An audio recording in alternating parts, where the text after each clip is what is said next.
Philly fam? I'm back.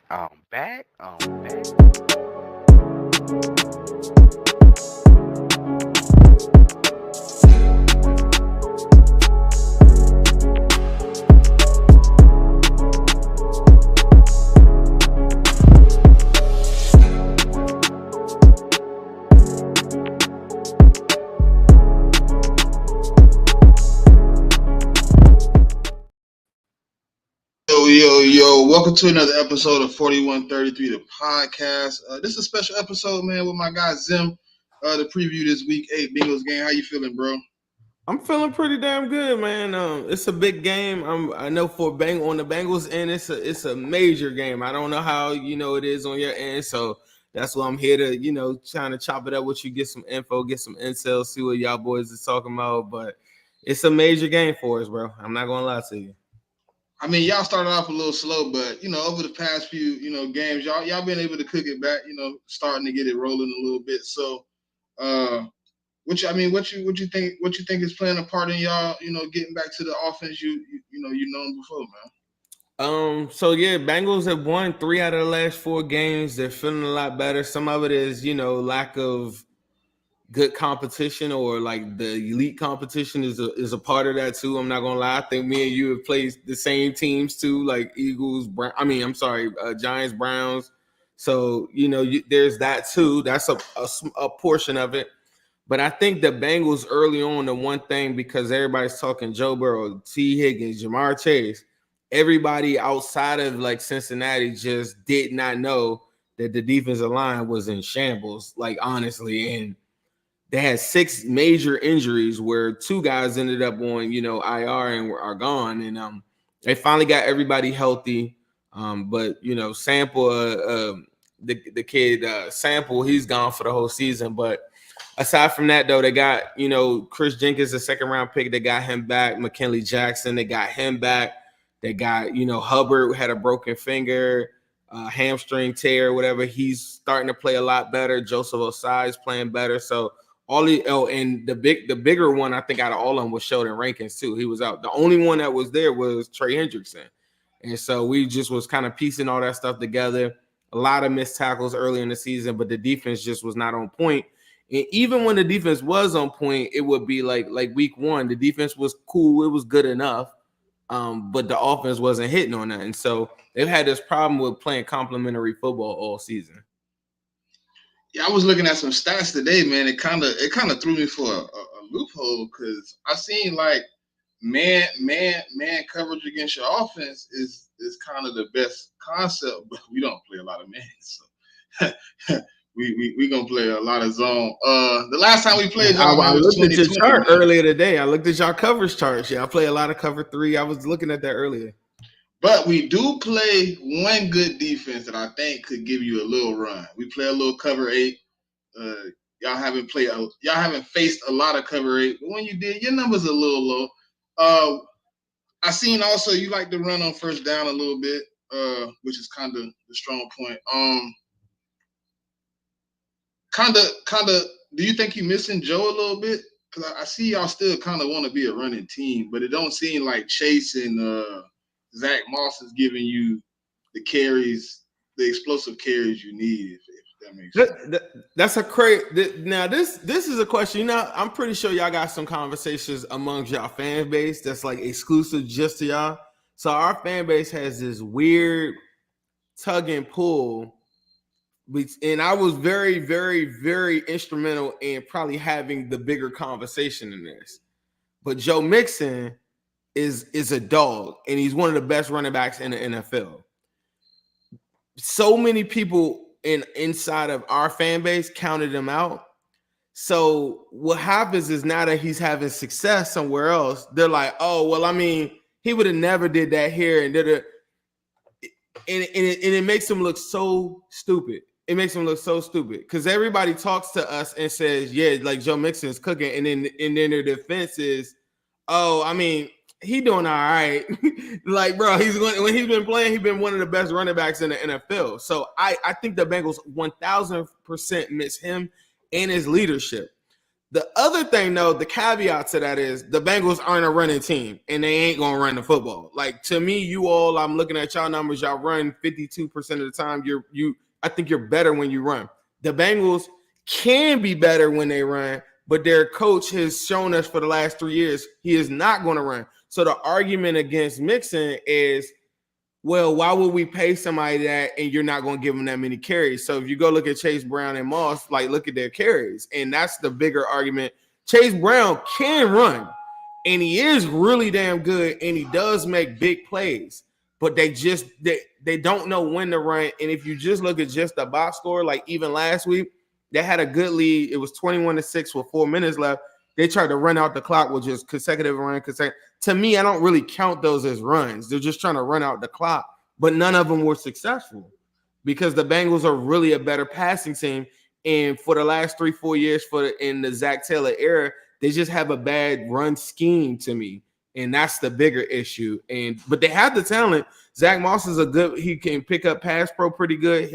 He's solid one cut type of dude. He's okay. He's not mixing.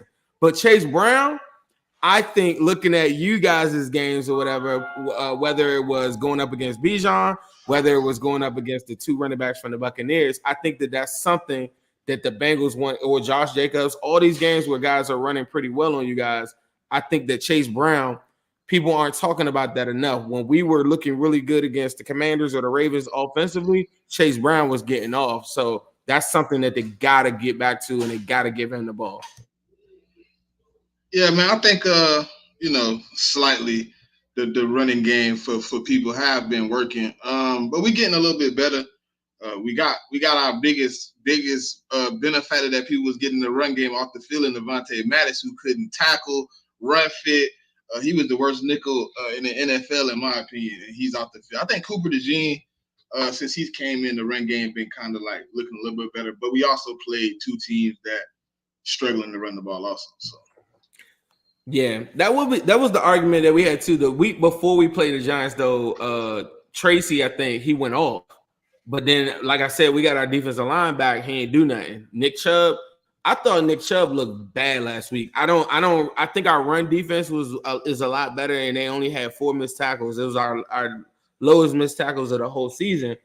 But I'd be lying to say if I didn't mention that I thought Nick Chubb just looked like he probably. I think they probably gave him like 12 carries. I would have probably gave him like 6. I'd have gave him carries to somebody else. I just didn't think he was ready. I don't think he was ready either. What do you think? I know your linebackers, man, they playing so good right now. They playing well in the run game. Do you think y'all are gonna play a little bit cover one on us to sell off the run, or? I think that so if you watched us the last 3 weeks, I thought we've done really good against the run. The Derrick Henry one is a little tricky because if you look at it and you see 90 yards, you're like, damn, like Derrick Henry, he got that in overtime. So it took him the fourth and overtime to get to 90. I looked at the numbers. For sure. He ran. He got the 41 yards in 4 quarters, and so we sold out to the run. But the difference is playing you all. I don't think you could do that with AJ Brown and Devonta Smith. I just don't think you could sell out that hard. So to me, it's like our defensive coordinator isn't a household name, but he does have some very creative stuff generally to stop the pass game, especially if we get a lead. We make a lot of quarterbacks look really stupid, and everybody knows that. We went through the whole 2022 season, and nobody even threw for 300 yards the whole entire time because we would get leads, and when we get a lead, he will make it look very damn tricky on you. But from the run support concept, he'll give you runs. But at the end of the day, what our plan, Bengals' plan, is always, can you match us offensively, and can you throw, and can you score? Because if Saquon goes for like 150, but when you get to the red zone, you're not scoring touchdowns, our defensive coordinator will give it to you. He doesn't. His plan is to get you on third down. So if get you on long third down. So like if somebody, like a lot of teams have ran pretty good on us, like in that I leaned on the 2022 season because to me that's what the Bengals are trying to like recreate. Like 21, yes, they went to the Super Bowl, but the 2022 season they were way better. They went on a 10-game win streak. They're really good. They were a field goal away from going back to the Super Bowl. But that team gave up some runs, and I think he doesn't mind giving that up He just doesn't want to give you the home run hits. And I thought he did a real good job against that in Derrick Henry. And then in overtime, after we missed the field goal, I just felt like everybody was deflated. A lot of our fan base, including my partner Ace, who you know too, he's very worried about Saquon. And to me, I think I am, but I'm more worried about him receiving because you talked about the linebackers. They're good. They're really good. But I don't know if they have the sideline speed and to tackle Saquon Barkley out in space. I'm more worried about him catching the ball than running. I know that might sound a little crazy. I see you. Well, I see. Isn't your number one corner he out, right? Your top corner he hurt, right? No, our number one corner is there, Cam Taylor-Britt. So he's there. Our number two in Dax Hill, he's hurt for the whole season. He tore his ACL a couple of weeks ago. The other cornerback that's now playing in the spot is DJ Turner, but I mean, he's like a second round. He ain't like no scrub, so he's undersized. I think that they'll try to put him on Devonta Smith. That's what I would do. AJ Brown matchup is the Cam Taylor-Britt. That's our big enforcer, bigger, physical. He went toe-to-toe with DK, went toe-to-toe with Diggs. All of our playoff runs and stuff involves him going on the number one. And we live and die by the sword that he might give up something, but he's a playmaker, bro. You know we're going to try him, right? Absolutely. I mean, I think so. Yeah. I think you would. And it could go either way. Yeah, I mean, listen, the one thing I did look at, you know what I'm saying, he done made some big plays in moments where quarterbacks done tried to put him in one-on-one situations, but he also, as you said, he done gave up some. So it's a 50-50 game out there. Yeah. I like if your other cornerback on Smitty a little bit more. I think Smitty can use some of his tendencies of opening his hips early and getting into the cut too fast, because that's one of the smoothest route runners in the league, bro. Like Smitty gonna work. But I'm a little worried about like Jamar Chase and T. Higgins too, because T. Higgins 50-50 ball is. Let me ask you this, because you were talking about that, and I think for an Eagles fan, and I know it might be an Eagles fan even probably watching this, you probably don't generally get in a conversation with somebody who can even talk to you like on a wide receiver level. So I noticed this. I was talking to a Philly fan the other day, and it was like, yeah, AJ Brown, Devontae. And I was like, I got Jamar Chase and T. Higgins, though. And to me, this is a thing that I think me and my friends been talking about. I want to see this because I feel like Jamar Chase and T. Higgins is not even on. In my mind, I feel like they're the best 1-2 punch wide receivers in the National Football League, and I don't even really feel like it's that close as people would make it seem. But from your perspective, you probably feel the same way about AJ Brown and Devonta Smith. You see what I'm saying? So that's the wild thing about. But I do got y'all too, though. I got it too. I got y'all like, you know what I mean? Yeah. The only thing to me is like we kind of both in the same situation now. With like the wide receiver 3 is like. Yeah, it's like here or there, a guy step in and have a good game. I see Burton had a decent game, and then I seen Yoshi Ross. Yeah, he had a little breakout game, but it ain't really been like consistent at wide receiver 3 for either one of us. And I feel like we have the talent at wide receiver 3. The other thing that is we're going through with our fan base is the guy in Jermaine Burton. He killed everybody in preseason.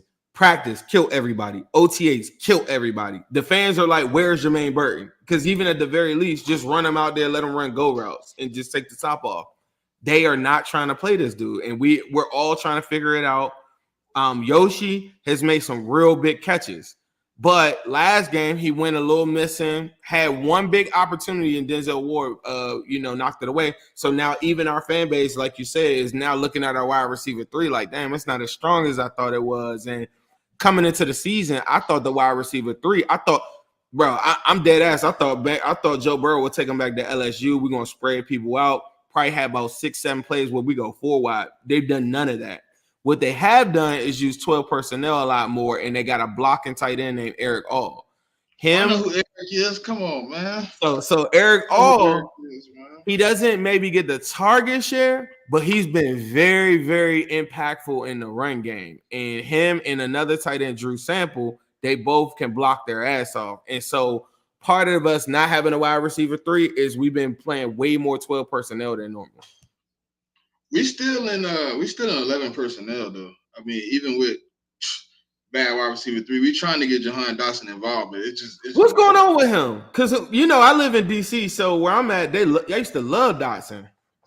No separate. I mean, you watch the tape, man. He's separating late. You know what I mean? Maybe I don't know. Maybe they just don't got him involved immediately in the offense. It just seemed like I don't know. It seemed like everything is coming late. You know what I mean? He just. I counted like a play the other day where it was like 5 or 6 seconds. Jalen Hurts got rid of it, and he was just coming open, and I'm like, you know what I'm saying? I guess I don't know. The route running might not be there. I just don't know, bro. And you should be. I mean, wide receiver 3, you got the easiest matchup. You should win, but he ain't winning yet. Maybe y'all give him the opportunity to get a couple in. Maybe I don't know. I ain't counting on it though. I mean, Mike Hilton has been playing really damn good. Like to me, people don't talk about that. Like, he's coming off one of the Giants game that he had. I thought that was like the best game that he had all season. I mean, he helps in run support. I think I'm not as worried about him on like a Dotson or something like that. Guys that are like bigger than him or like super, super twitchy, I will worry about, or like speed guys like MVS tore him up like a couple years ago. Like he been solid. I think the biggest matchup for him was probably when we put Grant Calcaterra in motion and put him in the slot. Mm-hmm. So being the bigger athletic tight end, he might get we got these safeties that we got Jordan Battle. Like I love our safety. I like Jordan Battle, bro. I like Jordan Battle. So Jordan Battle, we got him. Geno Stone has been hurt, but he practiced limited today. He got hurt in the last game, but he practiced limited today. And then also they still got Von Bell. So we got that. We got another kid, Dejon Anthony, who's a rookie, but he's a playmaker. And then they got Tyson Anderson. So they have safeties that can match up. I would be really worried if you guys had Goddard, but I don't think he's playing, right? I don't think so. I think he'd probably be back this probably.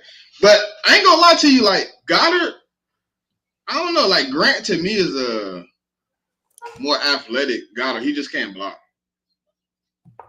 Okay. So yeah, they'll probably use some of the safety looks a little bit. The kid I'm talking about, Dejon Anthony, he's like, I mean, bro, that's all he does is I think he's the safety of the future for us. I think him and Jordan Battle will be like the combo when Von Bell is gone. But I think him on tight ends is probably what we would do for that. The bigger matchup that I wanted to talk to you about, Trey Hendrickson is on a roll right now. Him going up against got a backup tackle. And I know Fred. That used to be my boy. Matter of fact, me and Fred still follow each other on Instagram with him. That's my dog. But yeah, he ain't been playing too good. And that's the matchup. I feel like everybody want to talk about matchups they can exploit. That's the one. If you're a Bengals fan and you're watching this, I'm looking at that like that's food right there. Trey Hendrickson is on. We gonna chip him. I know we gonna chip him. We do have a tight end like you is Eric All. We got Jack Stahl. He can block. He can't receive, but he can block. I mean, we're gonna have to do that. We're probably gonna shoot him a couple double teams from the guard. We gonna do what we can. Trey Hendrickson is the number one.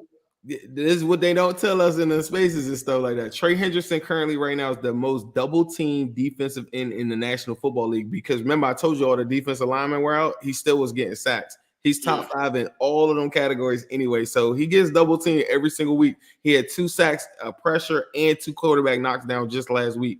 But the one thing we will do that I think will nullify him just a moment, we will run at him. We will make him make decisions on that side of the field. He's very aggressive. So he will get downhill, over pursue a little bit.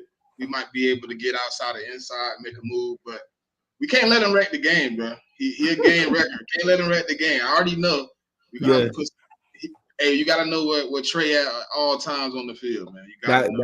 That's the guy. I'm telling you right now. I mean, if Trey doesn't get off, see, the Bengals' plan is to try to get a lead. I know you guys. I don't know. I think y'all the only team in the NFL that hasn't had a first quarter point. Is that correct? Right. So the Bengals' plan is to get up and force you to put yourself in a situation where you are passing. And if you are, Trey Hendrickson is coming around the corner. Like that's what they do. We also gave up the least amount of points in the first quarter. That helps too, but I feel like we start slow too, though. So y'all start like us. Like second quarter, it starts kicking in, and then it's like if your offense and my offense is clicking, the defense is clicking, this might turn into a back and forth. You think this is gonna be a high scoring game? I think it's gonna be in the 20s. I don't think it go much out of the 20s. I think it's like 24-20, like that. Like nothing crazy. I don't think it get and like unless both our defenses say, "Hey man, we ain't show up today. Let's do it." Yeah. I'm cool with that. If they want to do that, we can shoot it out a little bit. I don't think you want to shoot out with Joe. I might. You better run that ball. Hey, listen. One thing about it, man, I got the number one man coverage wide receiver and quarterback in the game right now, man. And you want to play with it? We can play with it. Now we can shoot out a little bit. We can shoot out a little bit. Like I told you earlier, you're not gonna have another person that you could talk to the whole season where you telling me about playing, or like think about if I say, yeah, bro, I'm gonna go man to man with AJ Brown and Devonta Smith. You would look at me like I got like 100, like two heads. Jamar Chase, without question, this dude right here is the number one wide receiver in football. You do not. I don't give a damn what Quinyon Mitchell has done. You better help. I ain't worried about Quinyon on Jamar Chase. You're not. Nah, I ain't putting Quinyon on. I'm putting T on. I'm putting Quinyon on T. I'm gonna let Slade Cooper the Gene. I'm gonna let a multitude of people cover Chase Brown. Okay. I ain't putting Jamar Chase gonna see so many different people line up in front of him. He gonna be like, God, what's going on? Yeah. What you think he see every week? Yeah, he gonna see more of it this week. Bro, he just went up against Denzel Ward and all. What you think he did? Like what? Yeah, but they struggling though. Now their defense. It was struggling against us. I mean, we got off. We didn't get off. I mean, T and Jamar had a touchdown, but we was up 21-6 on them. So I mean, it wasn't like we was getting off on them though. Like our offense struggled against them though. But man, I know you got to get up out of here, man. So man, hey, plug in, man. I mean, I know people can find you on Twitter at Yeah. I'm Zim Hude, ZIM Hude. That's it. I got zimhude.com. I do a show called Cincinnati instead of Cincinnati. Just put a W in front of it. But that's all I got. Yeah, man. Appreciate you coming through, bro. Appreciate you having me, man. Yeah, man. We might have to do a post game. You know what I'm saying? And see how this duo went. You know what I mean? I might have to catch up with you in a space or something. We're going to have to finish this conversation. I need to hear about this playing against Jamar Chase. This is news to me. The number one wide receiver in yards, touchdowns, and everything in the NFL. I don't know. And we gonna show what's up, man. We gonna see what's up, man. All right. Hey, man. Appreciate you, man. We gonna get up out of here. Y'all tap in, man. Appreciate you, man. Thank you. Yes, sir. Yo, Philly fam, I'm back.